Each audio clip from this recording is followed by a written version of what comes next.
장마가 잠시 주춤하면서 어제 오늘 무더위가 기승을 부리고 있는데요. 이럴 때 무서운 영화로 더위를 이기려는 공포 영화 마니아들 있죠.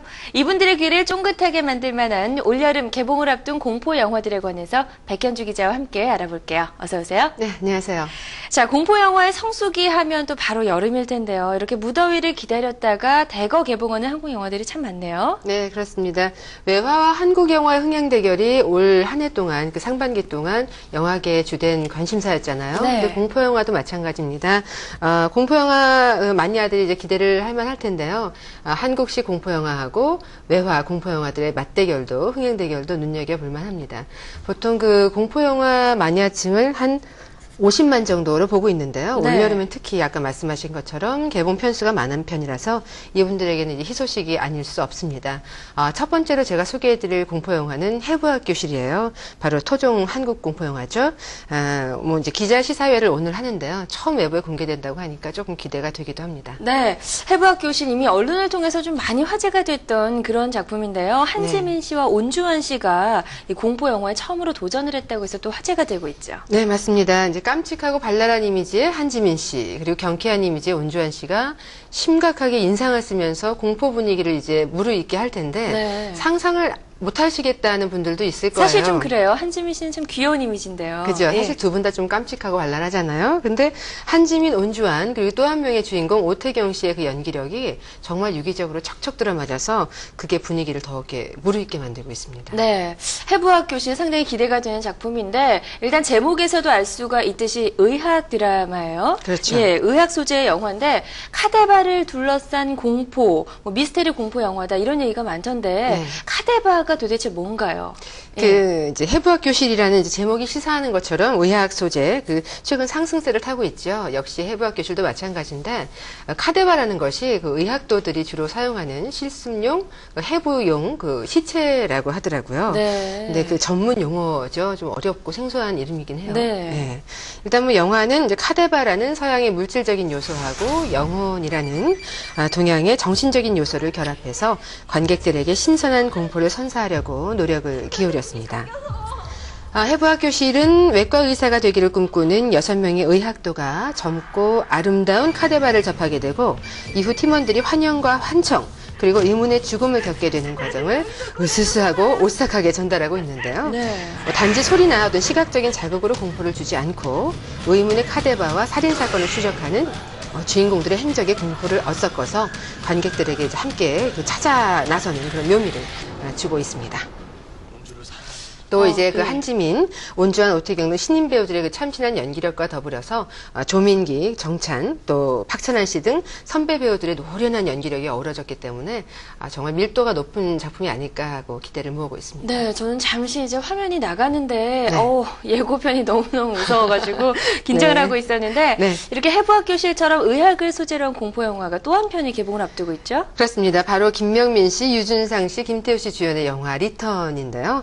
제작 초반에는 1000개의 혀로 제목을 지었다가 중반에 이름을 다시 리턴으로 바꿨습니다. 예. 김명민 씨는 드라마 하얀 거탑에서도 냉철한 의사로 등장을 해서 안방극장의 사랑을 독차지했었잖아요. 네. 또 최근까지 닥터스라는 의학 프로그램의 진행을 맡고 있기 때문에 리턴이 어떤 영화로 만들어질지 정말 많은 기대를 하시는 분들이 있으세요. 더욱더 이제 기대를 모으고 있는 점이 또 뭐냐면 얼마 전 한 온라인 사이트에서 설문조사를 했었는데 올여름 가장 기대되는 한국 공포 영화는 이라는 설문에서 리턴이 1위를 차지하게 됐습니다. 네. 리턴, 뭐 제목을 한 차례 바꾸기도 했는데 과연 어떤 내용이 전개가 될지 상당히 기대가 되거든요. 그렇죠. 잠시만 소개를 해주시죠. 이 영화는 이제 수술 시에 전신 마취를 했음에도 불구하고 정신이 깨어나서 수술의 모든 통증을 느끼지만 네. 움직이지 못하는 그런 수술 중 각성을 소재로 하고 있어요. 예. 무섭죠, 상상만 해도. 그러네요. 네, 예. 리턴은 의문의 연쇄살인 사건의 중심에 서 있는 나상우라는 인물을 찾아가는 과정을 담고 있는데요. 나상우라는 인물은 역시 10살 때 외과 수술을 받던 중에 배를 가르고 몸을 헤집는 그런 고통을 느끼는 수술 중 각성을 경험한 적이 있어요. 이런 일을 겪은 후 섬뜩한 행동을 일삼다가 어린 아이를 또 살해하고 정신병원에 격리됐던 과거가 있는데요.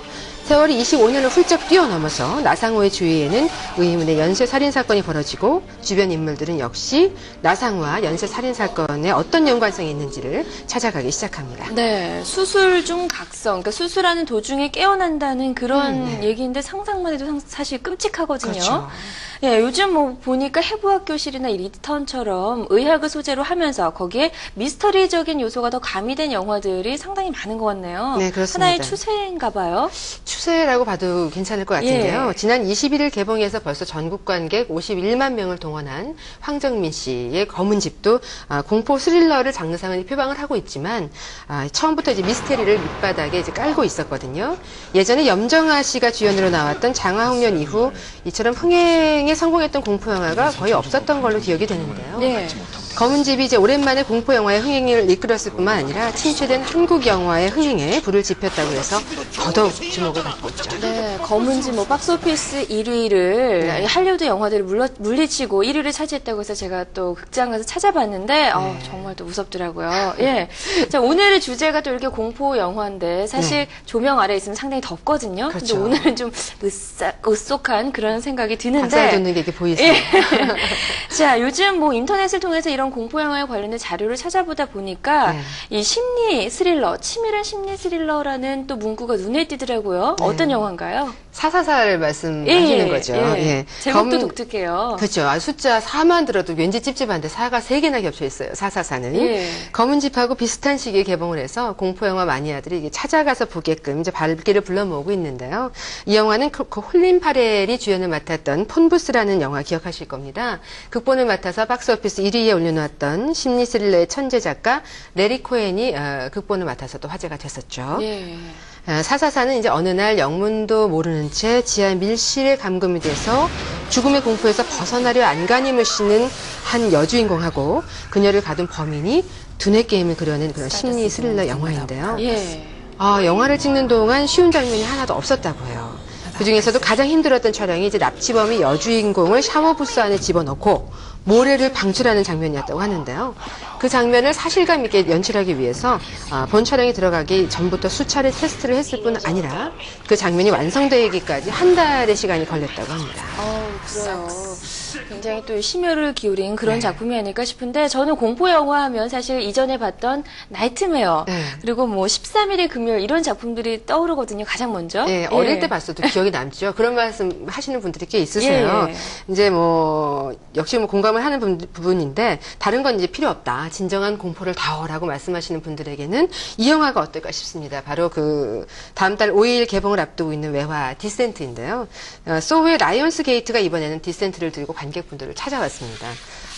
디센트는 6명의 여자 주인공을 등장을 시킵니다. 그리고 또 괴생물체를 맞대결을 시켜요. 예. 예, 여자 주인공도 이제 밀폐된 공간 동굴 속에다 몰아넣고 괴생물체를 등장을 시켜서 이들의 목숨을 위협합니다.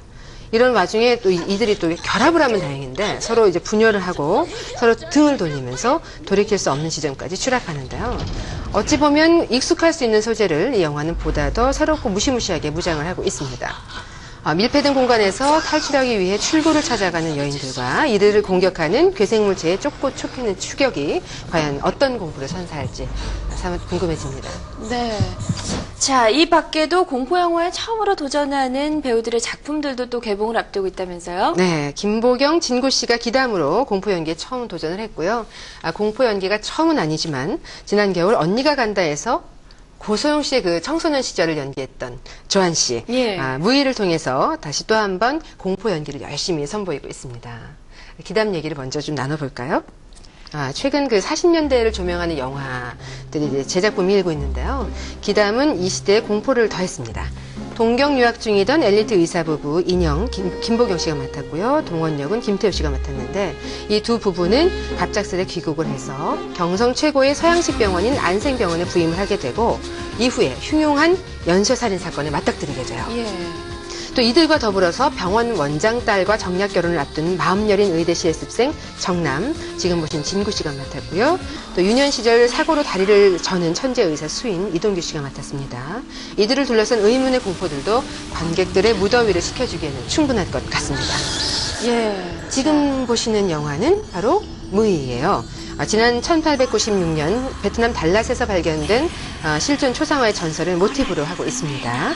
여주인공 주한과 차혜련 씨는 풀어서는 안 될 초상화의 끔찍한 비밀이 밝혀지면서 벌어지는 일들의 중심에서 이 영화에 대한 호기심을 높이고 있는데요. 보시는 것처럼 이제 베트남에서 현지 촬영을 하기도 했던 부인은 베트남 특유의 이국적인 풍경과 섬뜩한 영상, 또 사운드가 묘하게 어우러져서 요즘 유행하는 그런 스타일의 공포 영화와 원조 영화의 무서움을 모두 느끼고 싶은 분들에게는 더할 나위 없이 만족감을 줄 수 있지 않을까 싶습니다. 네. 자, 무의까지. 네. 이미 개봉을 한 영화부터 개봉을 앞둔 영화까지 주목받는 공포 영화들 쭉 살펴봤는데요. 저는 예고편들을 만나봐서 그런지 상당히 지금 공포 영화 몇 편을 본 것 같은 그런 공포가 느껴집니다. 자, 이번 주말에는 극장에서 이 공포 영화로 더위를 잊어보는 것도 아주 좋은 생각일 것 같습니다. 잠시 광고 보고 스타뉴스 이어지고요. 백현주 기자는 다음 주에 또 뵐게요. 고맙습니다.